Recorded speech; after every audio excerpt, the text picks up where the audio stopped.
صحابہ کرام تو بڑا ڈرتے تھے منافقین والے معاملات میں، کیونکہ منافق بھی تو مسلمان ہوتا ہے نا، قانوناً تو مسلمان ہے، مر جائے گا تو اس کا جنازہ بھی پڑھیں گے، اسے دفنائیں گے بھی. حضور نے بھی آگے ذکر آ رہا ہے کہ عبداللہ ابن ابی کو خود جنازہ پڑھ کے اپنا کرتا مبارک اس کے کفن کے طور پہ دیا، قبر میں خود اتارا، اپنا لعاب دان اس کے منہ میں ڈالا، قبر پہ کھڑے ہو کے اس کے لیے دعا کی، جنازہ خود پڑھایا. اور اللہ تعالیٰ نے فرمایا کہ آندہ کے بعد نہ تم نے جنازہ پڑھنا ہے نہ کسی کی قبر پہ کھڑا ہونا ہے. حالانکہ ہے وہ کلمہ کو مسلمان تھے، اس لیے کہ وہ اندر سے دشمن تھے. آج چونکہ وہی کا سلسلہ ختم ہے، لہٰذا ہم کسی کو اعتقادی منافق تو کہہ نہیں سکتے، کسی بھی مکتب فکر کے کسی بندے کو، بڑے سے بڑے فراڈیے کو جو اللہ رسول آخرت کا ختم نبوت کا ماننے والا ہے، ہم منافق نہیں بول سکتے. ہاں ہم یہ کہہ سکتے ہیں کہ تیرے اندر خصلتیں منافقین والی پائی جاتی ہیں، یا عملاً تو نفاق کا شکار ہو چکا ہے. عملاً، اعتقاداً تو وہی سے پتہ چلے گا نا کہ یہ اندر سے کافر ہے یا مسلمان ہے، لیکن عملاً جو بخاری مسلم حدیث ہے، منافق کی 4 نشانیاں. نمبر 1 بات کرے گا تو جھوٹ بولے گا. نمبر 2 وعدہ کرے گا تو توڑ دے گا. نمبر 3 امانت رکھی جائے گی خیانت کرے گا. اور نمبر 4 جب کبھی جھگڑا ہوگا تو گالیاں دینا شروع کر دے گا. لو ہاں پاکستانی قوم وچ کیڑا جے مومن. آپ نے فرمایا چاروں جس میں پائی جاتی ہو پکا منافق ہے، اور ایک بھی پائی جاتی ہو تو منافقت کی شاخ کے اوپر تو ہے. تو یہ تو اوورال امت کا ایک سمجھ لیں ایک طور امتیاز بن چکا ہے انورٹڈ کاماز میں، کہ بات کرتے ہیں اور یقین نہیں ہے کہ وہ پوری کریں گے. کہتے ہیں میں تو کیا سینا وعدہ تو نہیں سی کیتا. بھائی وعدے کے لیے یہ ضروری ہوتا کہ میں وعدہ کرتا ہوں، آپ نے کمٹمنٹ کر دی آپ پابند ہیں، الا یہ کہ بہت بڑی کوئی آپ پہ آفت ٹوٹ گئی تو آپ معذرت کر لیں. ادروائز جب زبان دے دی بس دے دی. تو اب وہ منافقین کی جو نٹوریس چیزیں وہ آ رہی ہیں. المنافقون والمنافقات بعضهم من بعض. منافق مرد اور منافق عورتیں بعض میں سے. لیکن جی عورتوں کا بھی ذکر ہو رہا ہے. ویسے آج کل پاکستانی قوم کو تو سمجھ آ گئی ہے کہ اکثر 2 نمبریوں میں عورتیں مردوں سے بھی آگے ہوتی ہیں. چوری چکاری میں، ڈاکو جتنے بھی آپ دیکھ رہے ہیں، اور گھروں میں جو گھس کے، بلکہ اب تو خودکش حملہ آور بھی عورتیں آنا شروع ہو گئی ہیں. منافق مرد اور منافق عورتیں بعض میں سے ہیں. یأمرون بالمنکر، یہ حکم دیتے ہیں ہمیشہ برائی کا. وینہون عن المعروف، اور روکتے ہیں نیکی کے کاموں سے. بالکل الٹ. عمل بالمعروف و نہی عن المنکر یہ مومنین کا طر امتیاز ہے، اور منافقین بالکل الٹ، برائی کا حکم دیتے ہیں اور نیکی سے روکتے ہیں. اچھا آپ اس بات کے اوپر غور کریں کہ ہونا تو یہ چاہیے تھا کہ وہ برائی کرتے ہیں اور نیکی سے دور بھاگتے ہیں، لیکن بات یہ ہو رہی ہے کہ وہ برائی کا حکم دیتے ہیں اور نیکی سے منع کرتے ہیں. ایک سٹیپ آگے گئے ہوئے ہیں. اس لیے جو منافقین ہیں نا وہ کافروں سے زیادہ خطرناک ہے. کافر اگر خطرناک ہیں تو یہ خطرناک ہے.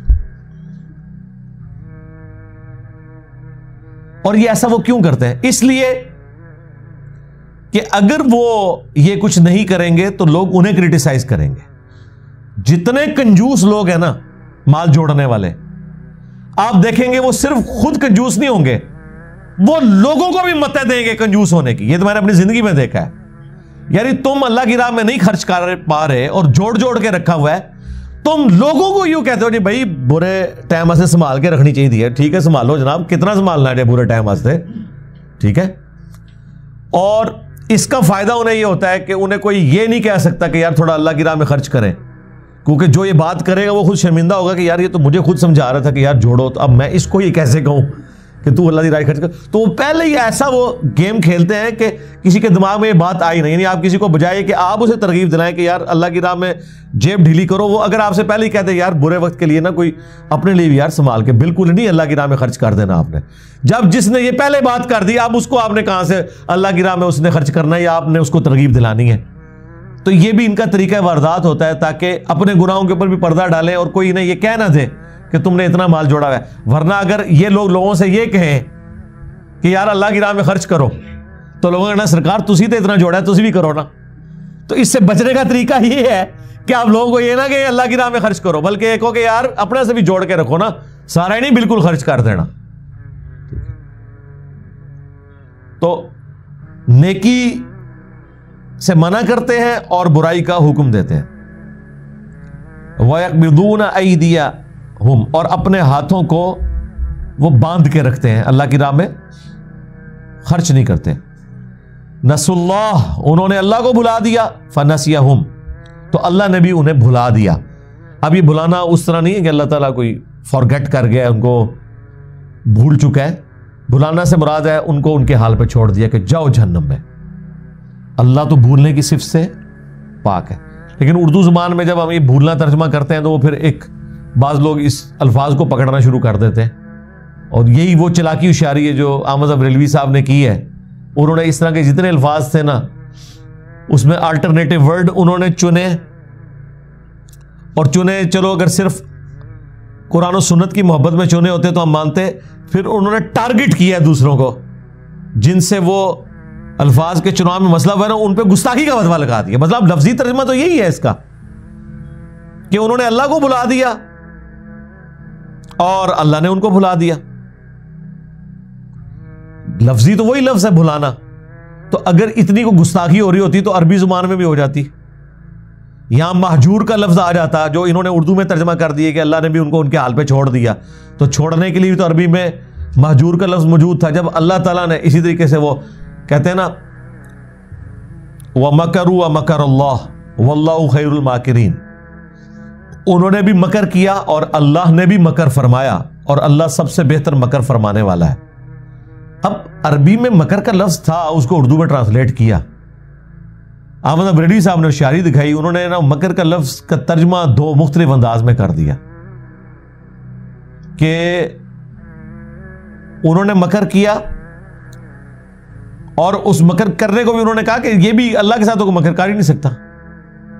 انہوں نے کہا انہوں نے بھی مکر کرنا چاہا، اے وچ کولوں وچ تون دیتا، ٹھیک ہے، اور اللہ تعالیٰ نے بھی خفیہ تدبیر فرمائی۔ مکر کے لیے کیا لفظ یوز کیا؟ خفیہ تدبیر۔ اگر یہ صرف احترام کے لیے کیا ہوتا تو بالکل ٹھیک تھی، لیکن انہوں نے اتنی بڑی گیم کھیلی کہ یہاں خفیہ تدبیر جب کیا نا، انہوں نے کہا میں تک جنہیں مکر ترجمہ کیتا میں کہا دیکھو اے اللہ نو مکار کہندے جے، واللہ خیر الماکرین، اللہ سب سے بڑھ کر بہتر خفیہ تدبیر فرمانے والا ہے۔ باقی لوگوں نے سیدھے سیدھا ترجمہ کیا کہ اللہ تعالیٰ کا مکر سب سے بہتر ہوتا ہے، انہوں نے کہا دیکھو یہ اللہ نو مکار کہتا ہے، اور یہ بھول گئی قرآن میں بھی یہ لفظ استعمال ہوا ہے۔ تدبیر بھی تو عربی کا لفظ ہے، اللہ تعالیٰ یوز کر سکتا تھا۔ یہ چلاکی ہوشیاری کرتے ہیں، اور اسی کے اوپر یہ الفاظ کی گیم کے اوپر ہی جناب یہ رول کر رہے ہیں، اسی کے اندر ہی چل رہے ہیں۔ اور قرآن کیا اس لیے نازل ہوا تھا کہ ہم یہ جھگڑیں کہ اللہ کے لیے اس وقت خفیہ تدبیر کا لفظ استعمال کرنا ہے یا مکر کا لفظ استعمال کرنا ہے جو اللہ نے خود کیا ہوا ہے، اور مسلمان جب یوز کر رہا ہے اس کو نٹوریس مانوں میں بھی نہیں کر رہا، یا اس تھیم کو فالو کرنا رہا، تھیم اتنے ہی رہ گئی۔ کہتے جی بسم اللہ کا ترجمہ ہی نہیں آتا، سب نے ترجمہ کیا شروع کرتا ہوں اللہ کے نام سے، شروع اللہ کے نام سے، یہ تو اللہ کے نام سے شروع ہی نہیں کیا انہوں نے تو شروع سے شروع کیا، یہ ترجمہ ہونا چاہیے اللہ کے نام سے شروع، بسم اللہ کا ترجمہ۔ اور یہ وہ چیزیں ہیں جو آپ زبانی نہ سمجھیں، یہ کتابیں لکھی ہیں باقاعدہ انہوں نے قرآن کے غلط ترجموں کی نشاندہی۔ اس کا مقصد قطعاً یہ نہیں ہے کہ وہ ترجمے چھوڑ کے مارا پڑھو، اس کا مقصد یہ ہے قرآن پڑھنا ہی نہیں تم نے۔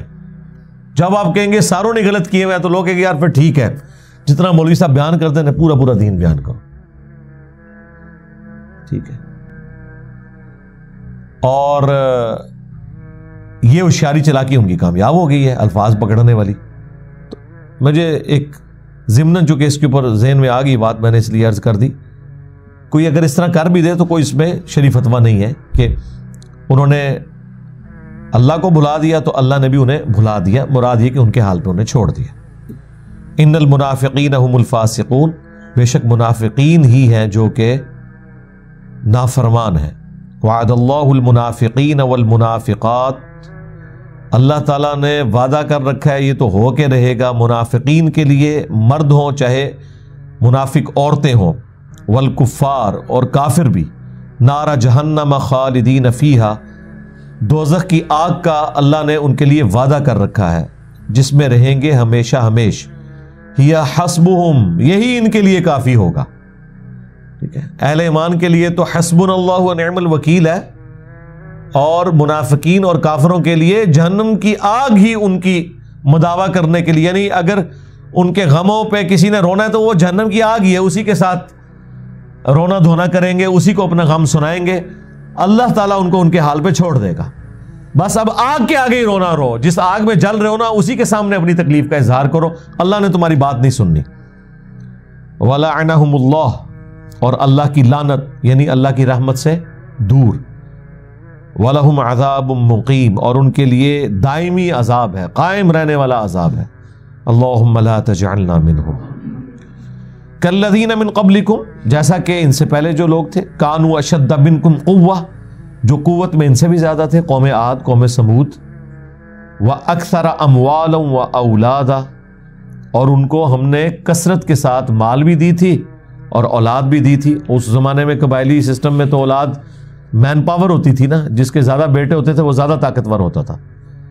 فاستمتعوا بخلاقہم، تو وہ جو ان سے پہلے قومیں گزر چکی انہوں نے بھی اللہ تعالیٰ کی دی ہوئی جو دنیاوی نعمتیں تھیں ان میں سے حصہ وصول کر لیا، اپنی لائف انجوائے کی انہوں نے. فاستمتعتم بخلاقکم، اور تم بھی اپنی دنیاوی زندگی کا مزہ اٹھا رہے ہو، یہ بھی ختم ہو جانا ہے تمہارا بھی، اور کچھ اٹھا چکے ہو. کما استمتع الذین من قبلکم، جس طرح کہ اس سے فائدہ اٹھایا تھا تم سے پہلے لوگوں نے، بخلاقہم، جو دنیاوی حصہ انہوں نے وصول کیا. وخذتم کالذی خاضوا، اور وہ بھی اسی طریقے سے دنیا کی لذتوں میں ڈوبے رہے جس طرح کہ تم بھی ڈوبے ہوئے ہو. یعنی کمپیرزن کیا جا رہا ہے کہ یہ جو حرکتیں کو نئی نہیں ہے، جب کبھی بھی پیغمبر آئے ہیں نا تو ان کے مخالفین اسی طرح ہی ہوتے ہیں. ایک پکا گروہ ہوتا ہے جو مومنین کا ہوتا ہے، دوسرا پکا کافروں والا گروہ ہوتا ہے، اور ایک تیسرا ہوتا ہے جو بیچ میں اٹکا ہوا ہوتا ہے، جدھر پڑا بھاری دیکھتا ہے ادھر اٹیچ ہو جاتا ہے، منافقین.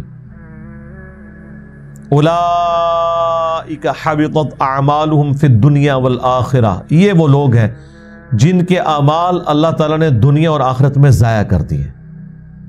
اگر کوئی فائدہ بھی ہے دنیاوی طور پہ، کسی کا کوئی نام روشن ہو گیا تو ہو گیا، آخرت میں تو کوئی اس کا اجر نہیں ملنے والا، اعمال نیک اعمال برباد کر دیے. وَأُولَئِكَ هُمُ الْخَاسِرُونَ، اور یہی لوگ ہیں نقصان اٹھانے والے. اللہم لا تجعلنا منہم، آمین. الم یأتہم نبأ الذین من قبلہم، کیا ان کے پاس اگلی قوموں کی خبریں نہیں آئیں؟ ظاہر ہے پیچھے پورا مکی قرآن نازل ہو چکا ہے، آپ ذہن میں رکھیں، اور سورہ توبہ تو بالکل اینڈ پہ نازل ہوئی ہے. اس وقت تک 90% سے قرآن اس سے زیادہ نازل ہو چکا تھا، اور پیچھے پوری ایک آلموسٹ 22 سال کی دعوت بھی تھی، اور ان کی خبریں نبی الاسلام کے ذریعے ان تک پہنچ چکی تھی. قوم نوح علیہ السلام کی قوم کے ان کا کیا حشر ہوا پیغمبر کا انکار کرنے کے سبب. وعاد، اور قوم عاد، ہود علیہ السلام کی قوم. وثمود، اور صالح علیہ السلام کی قوم سمود. وقوم ابراہیم، اور ابراہیم کی قوم. واصحاب مدین، اور مدین والے یعنی حضرت شعیب علیہ السلام کی قوم. والمؤتفقات، اور وہ بستی جو کہ الٹ دی گئی تھی، وہ بستیاں یعنی قوم لوط. اتتہم رسلہم بالبینات، ان کے پاس بھی ان کے رسول آئے تھے روشن دلائل لے کر. فما کان اللہ لیظلمہم، تو اللہ ایسا نہیں تھا کہ ان پہ کوئی ظلم کرتا. ولیکن کانوا انفسہم یظلمون، بلکہ وہ خود ہی اپنی جانوں پر ظلم کرتے تھے. منہ مانگے معجزات ان کو دکھائے گئے، اس کے باوجود انہوں نے حق سے اناد کیا اور پھر ڈھیل بھی دی گئی. الٹیمیٹلی پھر جو ان کا انجام ہوا تو وہ اللہ نے کوئی ظلم نہیں کیا، انہوں نے اپنی جان پہ خود ظلم کیا تھا. والمؤمنون والمؤمنات، اب سائملٹینیس کنٹراسٹ آ رہا ہے اہل ایمان کا. ظاہر ہے جہاں پہ عبداللہ ابن ابی جیسے خبیث لوگ تھے، وہاں پہ حضرت ابوبکر، عمر، عثمان و علی جیسے کامل الایمان مؤمنین بھی موجود تھے. تو اللہ تعالیٰ فرما رہا ہے جو مومنین مرد ہیں اور مومنات جو عورتیں ہیں، بعضهم اولیاء بعض، بعض کے دوست ہیں.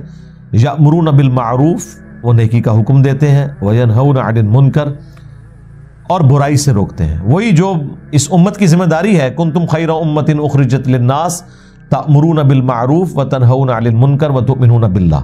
جو ختم نبوت کی برکت سے کام شفٹ ہوا ہے اس امت کو، نبیوں والا کام. وَيُقِيمُونَ الصَّلَاةَ، اور نماز کو قائم کرتے ہیں. نیکی کا حکم دیتے ہیں، برائی سے روکتے ہیں، نماز کو قائم کرتے ہیں. قائم سے مراد پڑھنا بھی ہے، اور قائم سے مراد ہے کہ جب وہ خدا سے وعدہ کرتے ہیں تو اپنی پریکٹیکل لائف میں بھی اللہ کے احکامات کی پیروی کرتے ہیں۔ یہ نہیں ہے کہ ان کا خدا صرف مسجد تک ہے، باہر نکل کے ایک نمازی بھی فراڈی ہے اور ایک بے نمازی بھی فراڈی ہے، وہ بھی کاروبار میں ڈنڈی مار رہا ہے، یہ بھی کاروبار میں ڈنڈی مار رہا ہے، تو اس نے نماز کیا قائم کی؟ وَيُؤْتُونَ الزَّكَاةَ، اور اللہ کی راہ میں خرچ کرتے ہیں، زکوٰۃ دیتے ہیں۔ وَيُطِيعُونَ اللَّهَ وَرَسُولَهُ، اور اطاعت کرتے ہیں اللہ اور اس کے رسول کی، یعنی ٹوٹل اوبیڈینس، سب کچھ اس کے اندر آ گیا۔ جو بخاری میں حدیث ہے، میری پوری امت جنت میں جائے گی سوائے اس کے جس نے جنت میں جانے سے انکار کر دیا۔ پوچھا گیا کہ یا رسول اللہ کس نے جنت میں جانے سے انکار کیا؟ تو آپ نے فرمایا جس نے میرا حکم مانا وہ جنت میں جائے گا، اور جس نے میری نافرمانی کی اس نے جنت میں جانے سے خود ہی انکار کر دیا۔ تو ٹوٹل اوبیڈینس، حقوق اللہ بھی حقوق العباد بھی۔ اولئک سیرحمہم اللہ، یہ وہ لوگ ہیں عنقریب جن پہ اللہ رحم فرمائے گا۔ لے جی، اللہ کے نزدیک تو رحمت کے حقدار کون ہیں؟ جو ڈیوٹی پوری کریں گے۔ اور پاکستان کے اندر، انڈیا میں، بنگلہ دیش میں رحمت کے حقدار وہ ہیں جو کہتے ہیں اللہ تعالیٰ بڑا وہ غفور الرحیم ہے، اللہ کی کوئی بات نہیں ماننی، اور اللہ تعالیٰ کہہ رہا ہے یہ جو تم کہہ رہے ہو غفور الرحیم ہے، اللہ تعالیٰ بڑا رحم فرمانے والا ہے۔ یہ رحم کے حقدار وہ لوگ ہوں گے جو پوری ڈیوٹی کریں گے۔ جو ڈیوٹی نہیں کریں گے انہیں کوئی مزدوری نہیں ملنے والی، اور ڈیوٹی کتنی مشکل ہے، نیکی کا حکم دینا ہے، برائی سے روکنا ہے۔ اچھا دیکھ لیں، نماز کا ذکر اللہ نے تیسرے نمبر پہ کیا ہے، زکوٰۃ کا چوتھے نمبر پہ۔ سٹارٹ کس سے لیا ہے؟ امر بالمعروف و نہی عن المنکر سے، اس کی امپورٹنس بتانے کے لیے۔ اور یہ کام بھی میں بتاؤں بہت مشکل ہے۔ آپ نماز پڑھتے رہیں، آپ کو لوگ اپریشیٹ کریں گے، لیکن جیسے ہی آپ لوگوں کو کہیں گے نا کہ یار یہ میں نے تو نماز سنت کے مطابق پڑھی ہے، تم نے جو نماز پڑھی ہے نا یہ کوئی ثابت نہیں ہے، تو دیکھیں پھر آپ کے ساتھ کیا کرتے ہیں۔ نمازی بھی آپ کے ساتھ کیا اشر کریں گے۔ آپ بے حیائی نہیں کرتے، بالکل ٹھیک ہے، لیکن کسی مارکیٹ میں جا کے آپ یہ بات کہیں کہ آئندہ کے بعد یہاں پہ ایسا نہیں ہونے دوں گا میں، تو دیکھیں آپ کے ساتھ کیا۔ آپ کسی مارکیٹ میں کھڑے ہو کے کہنا کہ کل سے میں تہجد کے 8 نوافل پڑھا کروں گا، وہ کہیں گے بہت اچھی بات ہے جی 12 شروع کرو۔ لیکن اگر آپ وہاں کہیں کہ یہاں پہ جو تم نے طوفان بدتمیزی برپا کیا ہوا ہے مرد و عورت کے اختلاط کے حوالے سے، اور کئی ایک نیٹ کیفوں کے اندر جو یہ ساری صورتحال ہے یہ ہم برداشت نہیں یہاں کریں گے، وہ کہیں گے بھائی تو اپنی قبر ہی جانا ہے ڈاٹے تو، یہ کام مشکل ہے۔ اور میں اکثر سوچتا ہوں کہ یار کیا وہ مسلمان ہے جسے آپ بات بتاتے ہوئے اسلام کی ڈریں؟ اور پریکٹسنگ مسلمانوں کو بھی ان کے عقیدے اور نظریے کے خلاف آپ کوئی بات کر دیں تو دیکھیں اس کی چہرہ کیسے بگڑنا شروع ہو جاتا ہے۔ مثلا جو رفع الیدین سے نماز نہیں پڑھتے، آپ انہیں ذرا بخاری مسلم کی حدیث بیان کرنا شروع کر دیں، پھر ان کی شکلیں آپ دیکھیں کس طرح ایک رنگ آتا ہے ایک جاتا ہے۔ تھوڑی دیر پہلے تک جو آپ کو اللہ رسول کی بات کر رہا ہوگا، آپ اس کو اللہ رسول کی اوریجنل بات جب بتائیں گے نا، جدہ لوگ کی کلمہ پڑھ دے وہ محمد اور تے میاں محمد بخش اور، جو دین انہوں نے اللہ رسول کے نام پہ سیکھا ہوا وہ تو دین ہی کوئی اور ہے۔ جیسے ہی آپ لوگوں کو بتانا ہے، مثلا آپ کسی تبلیغی جماعت کہیں آئی ہوئی ہے اور وہ کہہ رہی ہے کہ اللہ تعالیٰ کے احکامات کو نبی علیہ السلام کے طریقوں پہ آپ نے پورا کرنا ہے، بہت اچھا جملہ ہے، پھر آپ وہاں کہیں جی رک جائیں چونکہ آپ نے خود 6 نمبروں میں کلمے کے بعد پہلی چیز نماز بتائی ہے، تو میں آپ کو اللہ تعالیٰ کا جو حکم نماز ہے اس کو نبی علیہ السلام کے طریقے کے مطابق پورا کر کے پریکٹیکلی بھی سکھاتا ہوں کہ کس طرح پورا کرنا ہے آپ نے، اور بخاری مسلم سے بتاتا ہوں کہ اللہ کے نبی علیہ السلام نماز کیسے پڑھتے تھے۔ دس لو پھر تسی اللہ کے احکامات کو نبی کے طریقوں پہ۔